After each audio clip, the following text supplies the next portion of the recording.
Meillä asuu täällä tämmöinen uusioperhe, mihinkä kuuluu välillä useampi lapsia, välillä me asutaan vaan tälleen kolmelleen. Koti merkitsee perhettä ja se on semmoinen tukikohta, mihinkä aina voi tulla, olipahan mikä tilanne tahansa. Niin, ja sitten kun katsoo poikkaakin tuossa, niin koti on semmoinen turvallinen ja lämmin paikka. Mehän päädyttiin Pori-Mattiin sen takia, että kun tämä iso olohuone tässä näin lähestulkoon 34, tarvittiin tähän lisää lämmönlähde. Tämän ison tilan lämmönlähteenä se aikaisempi patteriverkosto ei riittänyt, niin sitten päädyttiin, että ehdottomasti jonkunnäköinen takka siihen valittaa. Ja tietyllä tavalla tämä rakennus toi niin kuin omat haasteensa tässä, että tämä on kaksikerroksinen, tarvittiin keveyttä ja se haluttiin, että se on semmoinen hyvän näköinen, kompaktin kokoinen ja semmoinen suht helppo asentaa. Meillä on täällä pieniä lapsia, joten se turvallisuus oli semmoinen yksi ihan pääasia. Koda on ollut hyvänä apuna tuossa, että se laittaa halkoja ja muuta. Ja sitten se on oppinut tosi nopeasti varomaan luukkua. Luukku on ainut osa, mikä on semmoinen kuuma. Ja sitten kuitenkin tämä sivu on semmoinen, että sinne voi käden laittaa, niin se ei ole polttavan kuuma. Niin se on ollut semmoinen turvallinen ja hyvä vaihtoehto meille. Kun ruvettiin rakentamaan tätä, niin mietittiin, että luvat tietysti pitää olla. On kyseessä uusi tulisija ja sitten ei haluttu isoja remontteja tässä ruveta tekemään. Eli nyt oli sillä tavalla, että laitettiin harkkohormit tähän näin ja siihen vaan pintakäsittely.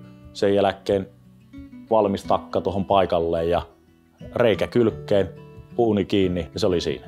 Ja sitten tietysti Pori-Matti myös, niin se ei paina hyvin paljon, jotta noin 200 kiloa. Niin tässä näin kantavuus riitti lattiassa aivan vallan mainiosti tähän tämmöiseen ratkaisuun.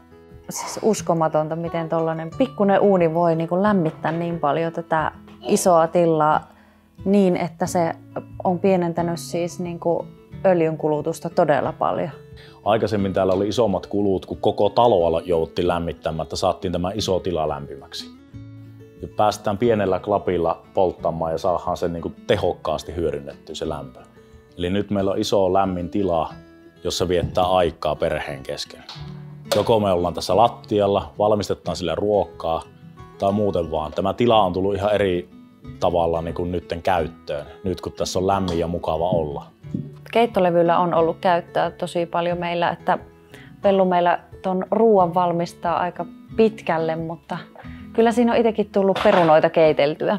Joo, siis mä oon tehnyt keittolevyllä, niin aamulla tehnyt munakkaa ja ollaan tehty monta kertaa lohikeittoa, kaikkea pataruokia. Ja tuo on ihan älyttömän mukava ollut jotenkin, että se saadaan se lämpö hyödynnettyä myös sillä tavalla tuohon ruoan valmistukseen. Ja välillä saatetaan tehdä niinkin, että katetaan tähän iltapala tai milloin mikäkin ja syödään tässä, tokka tulee ääressä. Lämpimästi suositellaan Pori-Matin hankkimista kyllä, koska se on ollut meillä lämmön tuoja, tunnelman luoja ja se on ollut myös turvallinen lämmönlähde. Pori-Matti on meille ollut hyvä, kun se on ollut helppo asentaa, se on ollut kustannustehokas, se tuo lämpöä, se tuo tunnelmaa. Voin kyllä suositella kaikille. Ja ei se saattaa olla, että joku päivä niin tuo Pori-Matin värikin on tässä erilainen sitten. Kyllä. Vaihdetaan kuori eri väriseen, niin sehän on ihan mahtavaa. Miltä tuntuu välillä? Nyt on ollut tämmöinen punainen fiilis. Kyllä.